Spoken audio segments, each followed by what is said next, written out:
What's up mga Pisog? Welcome to Bisayang Tagalog channel. So today is Sunday. Tapos na ako magbakuna. Dalawang na bakuna ko. So it's time to celebrate. So may nag-request sa akin si Ibon. Ayan. Ang isa sa ating subscriber ng caldereta. Pero there's a lot of type of caldereta. May baboy, calderetang manok, at calderetang baka. At ang popular is calderetang kambing. But ngayon, anyway, gagawin natin yan for the next vlog. Pero ngayon, wala akong makitang baka. Gawin na natin ang calderetang manok. Chicken caldereta. Then, this one is also special kasi dito sa Singapore, mahirap maghanap ng liver spread. So, ang ginamit ko lang dito is fresh liver ng manok. So, illegal kasi ata yun dito. Hindi pwede basta-basta magbebenta. May mga mabibili pero mahirap maghanap. Tinatago. Maybe, basta, baka mahirap na. So, anyway, magsisimula na tayo. And let's do this.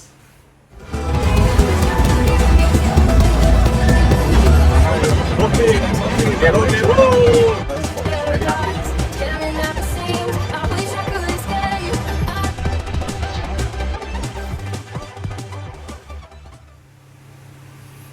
Here's our ingredient for chicken caldereta. Tayong chicken liver. Wala kasi kong liver spread, so chicken liver ang gamit ko. Tomato, red and green bell pepper, garlic, onion, green peas, daon ng laurel, potato, carrots, salt and black pepper. Pampanghang, wala kasi tayong sili, naubusan.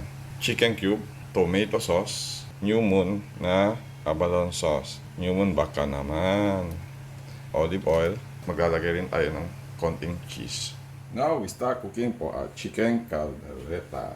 Pag mainit na yung kawali, lagay tayo ng olive oil. First, stir fry muna natin yung ating patatas. Pag medyo luto na yung potato, set aside na natin.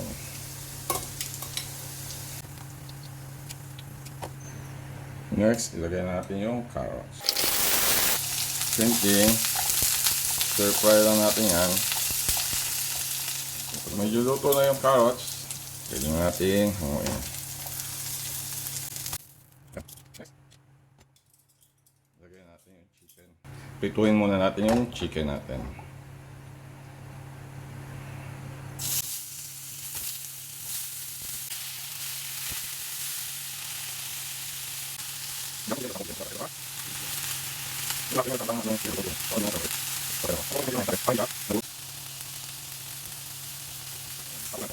So, ngayon magsisimula na tayo mag-gisa. Lagay tayo ng onion.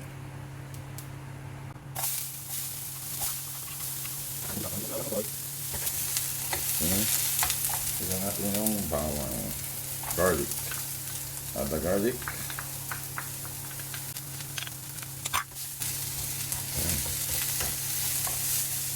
Medyo luto na yan, lagyan natin yung kamatis. Fresh tomato. Isayin lang natin yan hanggang lumabas yung juice niya.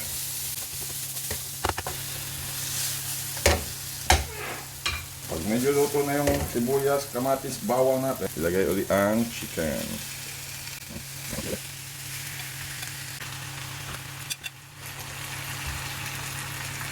Huwag nyo masyadong haluin kasi madurog yung manok.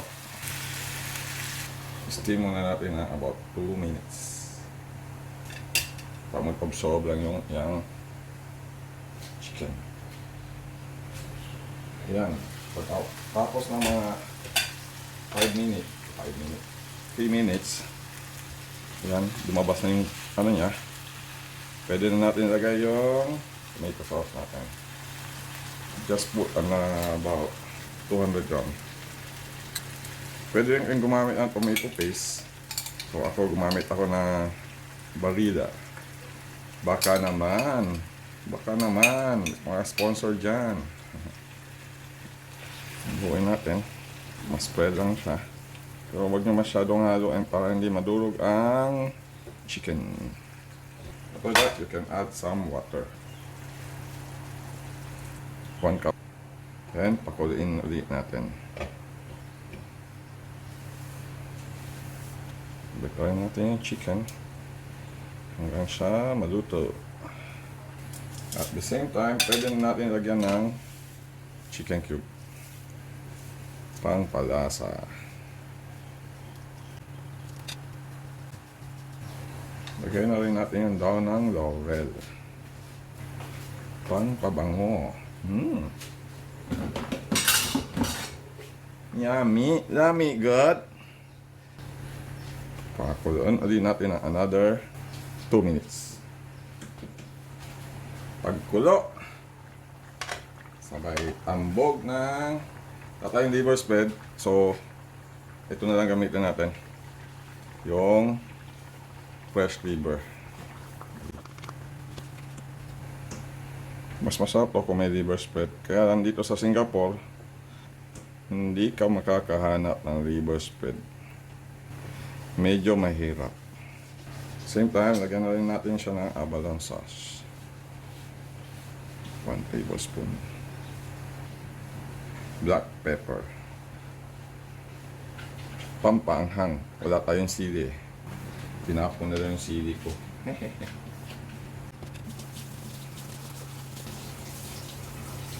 Bit salt. Half tablespoon. Some cheddar cheese. Pampara. Sarap.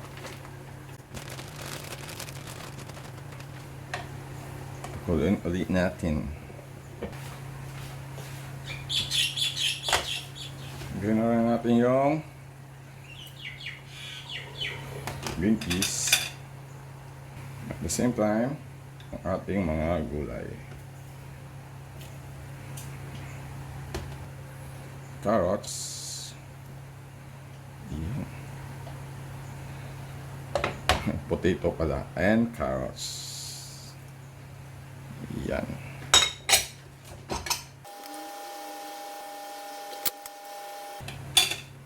Perfect. Konting kulo na lang. Yan. Luto na siya. Ready for serving.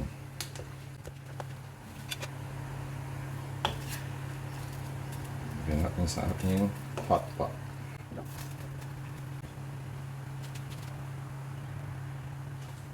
So, ito na ating dish. The chicken apritada. Requested by Yvonne. Sige lang, tikman natin ngayon. Tender kayo ng chicken niya. Wow. Perfect. Ang veggie niya. Potato. Nami.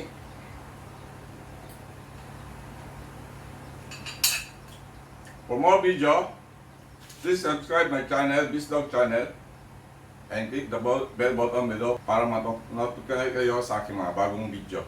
If you want me to cook something for you, so just comment down below and gagawin para sa inyo. So, thanks for watching. See you in the next vlog. Bye!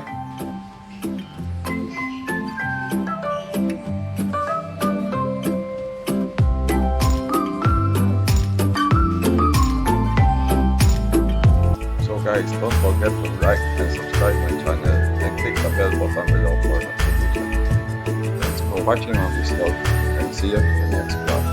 Bye!